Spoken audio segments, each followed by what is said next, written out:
একজনের ভোট আরেকজন দিয়ে ফেলছে স্যার। ভোট দিয়ে গেছে, আমি তো ভোট দেইনি স্যার। ভোট দিতে গেছি, আমার ভোট অন্যজনে দিয়ে দিচ্ছে। মানে ভোট দিতে গেছি, আমি ভোট দিতে যাওয়ার পরে আপনার ভোট দেওয়া হয়ে গেছে। আমরা ভোট দিয়ে গেছে, তাহলে আমি দিলাম না, তাহলে আমার ভোটটা কে দিল? কথা সত্য।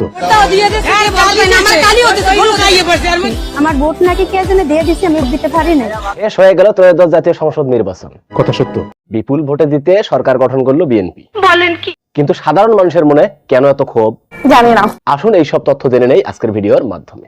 সময় কম, শুরু করো। ভোট দিতে চাইছেন কিতে? শাপলাগলিতে, কিন্তু ওই নিয়ে দিয়ে দিয়েছে কিতে? দানের শেষ। হায়রে মানুষ, একজন প্রতিবন্ধীর ভোটটাও ছাড়লো না। কি মানুষ রে বাবা, ছি। না উনি কি করে এটার ভিতরে? কোনোভাবে সম্ভব না। বাহ, কত সুন্দর দৃশ্য, দেখলে মনটা ভরে যায়। দিতে গেছি, আমি ভোট দিতে যাওয়ার পরে আপনার ভোট দেওয়া হয়ে গেছে। আমরা জানা মুরব্বী, জীবনে তো অনেক ভোট দিয়েছেন। কথা সত্য।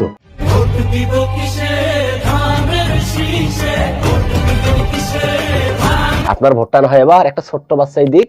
পাড়ার পর পাড়া, তুই এত বলদ হইছ কা মাওলা।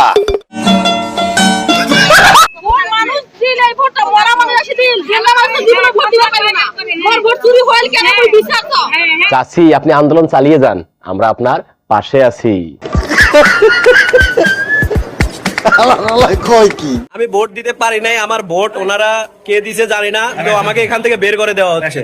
আমি ভোট দিতে কিন্তু পারি নাই, এখনো বললাম। আমি চিন্তা করবেন না ভাই, সামনে তো আবারও নির্বাচন আসতেছে, তখন আপনি একাই 10 জনের ভোট দিয়েন।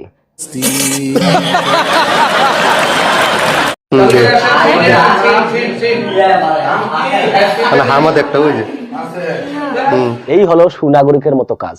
ওর আব্বাই কাজের চাপে ভোট দিতে আসতে পারে নাই, তাই আব্বার পরিবর্তে ও আছে ভোট দিতে।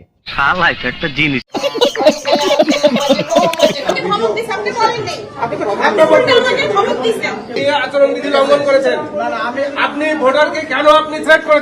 আহারে, এত কষ্ট করে ভোট দিতে এসে বেচারি ভোটটাও দিতে পারলো না। আহারে, কি কোন?